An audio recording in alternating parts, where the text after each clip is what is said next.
Hola amigos, muy buenos días. Es mucho más fácil que nosotros nos olvidemos de Dios, que nos olvidemos de sus promesas, a que Dios se olvide de lo que nos ha prometido. Y Dios no va a descansar hasta cumplir su promesa en nosotros. Vamos a ver un tema que tiene que ver con esto de las promesas de Dios. Estamos leyendo en el profeta Ezequiel capítulo 47 y vamos a leer del versículo 13 hasta el 23. Dice así: Así dice el Señor y Dios, esos son los límites del país que se repartirá como herencia a las 12 tribus de Israel. Tomando en cuenta que a José le tocará una doble porción, deben dividirla por partes iguales entre ustedes, porque con la mano en alto juré solemnemente a sus antepasados darlos este país como herencia. Los límites del país serán por el lado norte, comenzando desde el mar Mediterráneo y pasando por la ciudad de Etlón hasta la entrada de Sedat, Hamat, Berotá, Sibrayín, que está en el territorio de Damasco y el de Hamat, y Hazar Haticón, que limita con Jaurán. Así el límite norte se extenderá desde el mar Mediterráneo hasta Hazat Enán. Al norte quedarán los territorios de Hamat y Jaurán, o el oriente la frontera entre la tierra de Israel y Jaurán. Damasco y Galat será el río Jordán hasta la ciudad de Tamar, que está junto al mar Muerto. Este será la frontera oriental. Por el sur la frontera irá desde Tamar hasta el oasis de Meribá Cades, en dirección del torrente de Egipto hasta el mar Mediterráneo. Esta será la frontera sur. Por el occidente la frontera será el mar Mediterráneo, desde el límite sur hasta la costa que está a la altura de Lebo Hamat. Esta será la frontera occidental. Ustedes deberán repartirse esta tierra entre las 12 tribus de Israel, la sortearán como herencia entre ustedes y entre los extranjeros que habiten entre ustedes y hayan tenido hijos, a los cuales deberá considerar israelitas por nacimiento. Por tanto, estos extranjeros recibirán una herencia con ustedes entre las tribus de Israel, y en la tribu donde se esté residiendo el extranjero, allí le darán su herencia, afirma el Señor y Dios. Bueno, recordemos que el profeta Ezequiel está entre un grupo de judíos que están viviendo el exilio fuera de Jerusalén y a las orillas de la ciudad de Babilonia. Y Dios está dando un mensaje de esperanza para animarles a permanecer fieles a su Señor y su Dios. Y de pronto en este capítulo 47 pareciera que fue incrustado este pasaje en el que se habla de la repartición de tierras. Pero resulta extraño porque el pueblo ya había poseído la tierra prometida, ya había perdido la tierra prometida, tanto las tribus del norte como las tribus del sur, y ellas estaban ahora fuera de la tierra prometida. Y en medio de esto que ellos estaban viviendo, viene otra vez el mensaje de el reparto de las tierras. Y no solamente aquí, porque lo vamos a ver en los siguientes capítulos, en el siguiente capítulo, el 48, cómo se sigue hablando de el reparto de las tierras. Así es que, tratando de encontrarle el fondo a esto, ¿por qué Dios vuelve a hablar del reparto de tierras en medio del exilio? Bueno, brevemente, porque es un tema muy profundo, solamente quiero hacer recordar algunos pasajes. Por ejemplo, ¿dónde nace este tema de la tierra prometida? Bueno, tenemos que recordar primero que Adán y Eva fueron echados fuera de la tierra que Dios les había dado en el jardín del Edén. Y ellos son echados fuera y empiezan a vivir su exilio.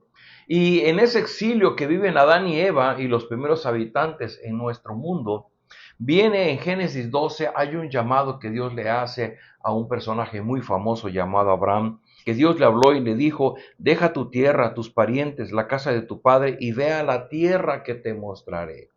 Ahí empieza a sonar en la Biblia una tierra prometida que le fue prometida a Abraham.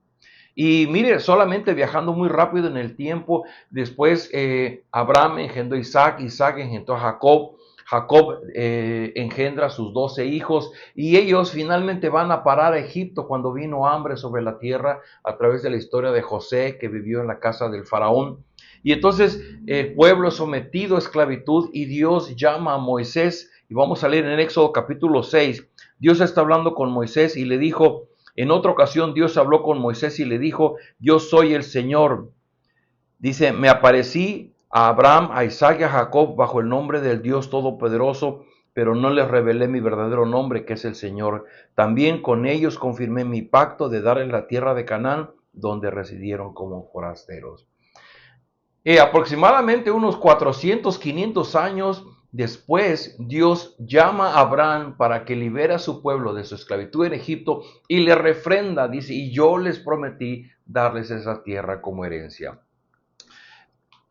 Moisés, después de un largo peregrinar con el pueblo de Dios por el desierto, llegamos al capítulo final de Deuteronomio, en el que Dios habla con Moisés y le dice, este es el territorio que juré a Abraham, Isaac y Jacob que daría a sus descendientes. Te he permitido verlo con tus propios ojos, pero no podrás entrar en él. Bueno, es otra historia porque Dios no permitió a Moisés entrar en la tierra prometida, pero aquí vuelve a recordar y le dijo, este territorio que tú ahora estás viendo desde las alturas del monte Nebo, es la tierra que prometí a Abraham, Isaac y a Jacob y a todo el pueblo de Israel.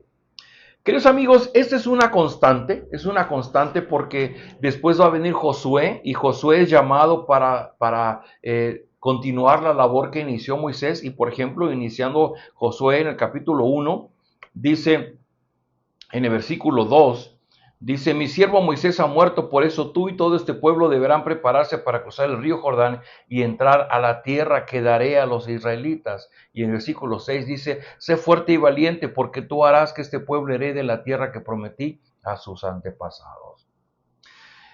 Josué finalmente va a llevar al pueblo de Dios a tomar posesión de la tierra prometida y la va a distribuir entre las diferentes tribus de Israel. Van a venir tiempos de mucho pleito con los pueblos paganos y van a tener que reconquistar algunas zonas. Y finalmente va a venir el rey David, que es el que se establece en Jerusalén como capital y le da paz al imperio. Y en David se establece el reino de Israel en la tierra prometida. Y también Salomón va a reinar sobre la tierra prometida. Sin embargo, por la desobediencia, por la necedad del pueblo de Israel, el pueblo de Israel pierde la tierra prometida.